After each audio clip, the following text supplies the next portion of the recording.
siyaab samee bay idinku socotaa hawsha Soomaaliya siyaab sameeyay waa gudoomiyihii goobta ee komishanka waxaanad ku sugan tahay gobolka Sool baan ka yimid halkanna waa Sibile wax dhibaato ilaahay dhibaatada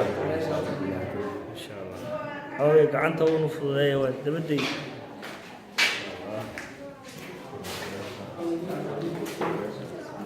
walaalihiinta saddexda xisbi qaran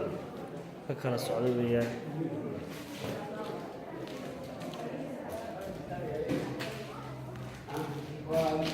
inta ay ka gudoomiye صح waa ku qanacsantihiin soo maaha